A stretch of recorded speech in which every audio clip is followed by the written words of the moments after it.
We apologize for some of the graphic content there. For more on the U.S. midterms and the issue of immigration, I want to bring in Bill Crane, principal of CSI Crane. Welcome to the show. Let me start with this. For Latino Americans, how important is immigration for them?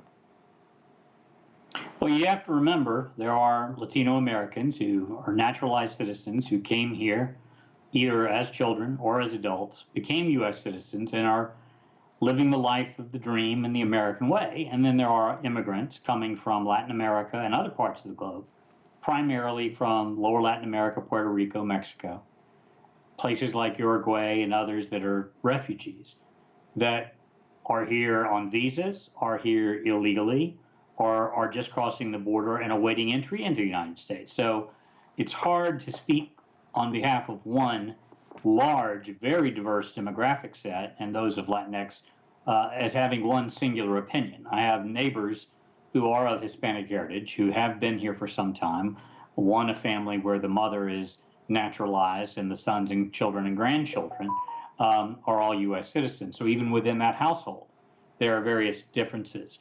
But they all want to help their Latinx and Latinx sisters and brothers come into the United States and realize the American dream.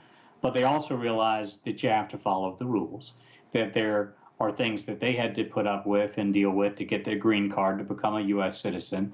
And I think most Latinx heritage citizens who are naturalized citizens do view the rigors they went through as being worthy of being a United States citizen. And so sometimes there's a difference of opinion within the community about folks coming in and receiving benefits without paying their dues. Governor Abbott, Governor DeSantis has been, well, criticized for busing these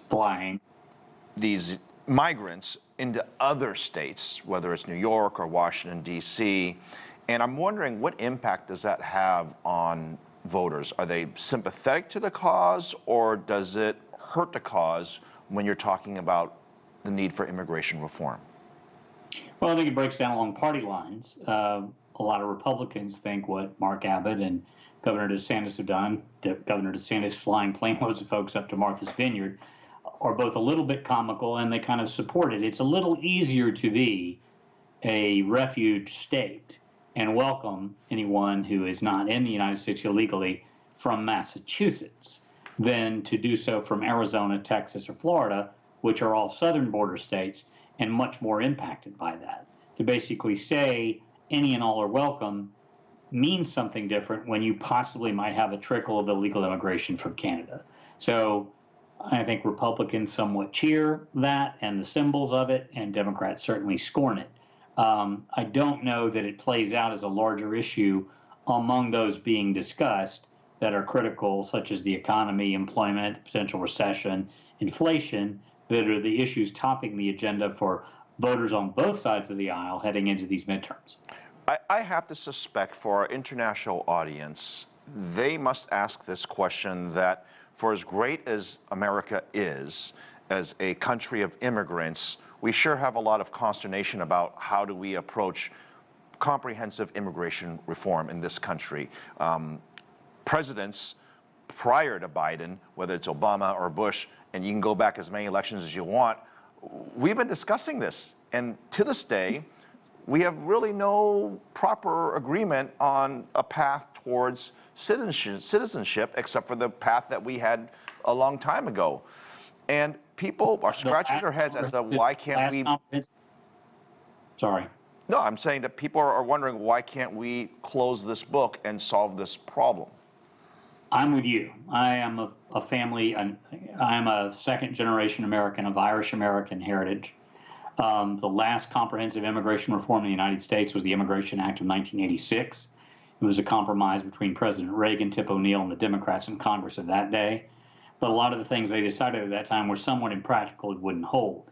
They set the cap on legal immigration at that time at 1 million new citizens a year coming into the United States. And then an odd formula of how many people could come from specific countries, in part based on the politics of that day.